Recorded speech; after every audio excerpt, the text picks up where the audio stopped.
दिलीप वर्मा के लड़के को, समृद्ध वर्मा को सीधे तौर पे चैलेंज है कि अपने बाबूजी के 20 साल का रिपोर्ट लेके चले आइए।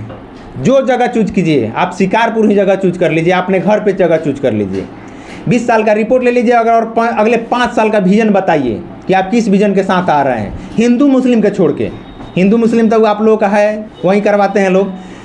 हिंदू मुस्लिम के छोड़ के आप जो भी विजन, आप 5 साल हमारे सिकटा विधानसभा के लिए क्या करना चाहते हैं और अपने बाबूजी का 20 साल का रिकॉर्ड लेकर आइए, तब बात करिएगा। बात करिए। अगर कोई भी 10 गो पॉइंट राजनीतिक तौर पे और सामाजिक तौर पे और क्षेत्रीय विकास के तौर पे उठा लीजिए, किसी 3 पॉइंट आप चूज कर लीजिए। अगर बहस करने के अगर हमको ये कर दीजिएगा तो काल से हम आपका ही सपोर्टर बन के आपके पीछे पीछे जय भैया करना शुरू कर देंगे।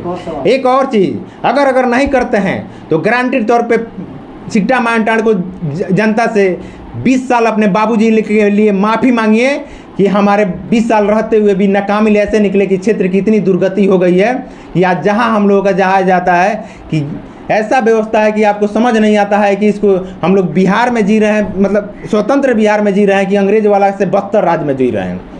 आपको चैलेंज है, आप चैलेंज अगर स्वीकार करते हैं, डेट आप तय करिए, तारीख आप तय करिए, जगह आप तय करिए और उसमें बहस के थ्रू और अगले 5 साल के विजन के थ्रू और 20 साल के रिपोर्ट के थ्रू आइए और सारा चीज़ उसमें पता, दूध का दूध और पानी का पानी हो जाएगा। नहीं तो क्षेत्र की जनता से माफ़ी मांगिए और कहिए कि हमसे जो गलती हुआ उसको माफ़ करिए और हम आपके बीच में नहीं आने वाले हैं।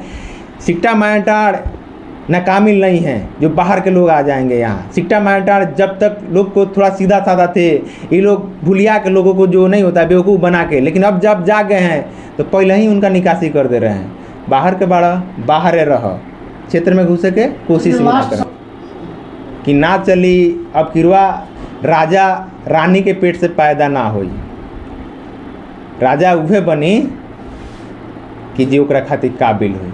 अब राजा के लइका राजा ना बनी, हमनी के आपन भाई आपन लइका कौनो जे भी हो के क्षेत्र के जो आ रहा है वो बनाया जाएगा। बाहर के और राजवाड़ा खानदान नहीं, वंशवाद नहीं चलने दिया जाएगा। हम लोग जाग चुके हैं।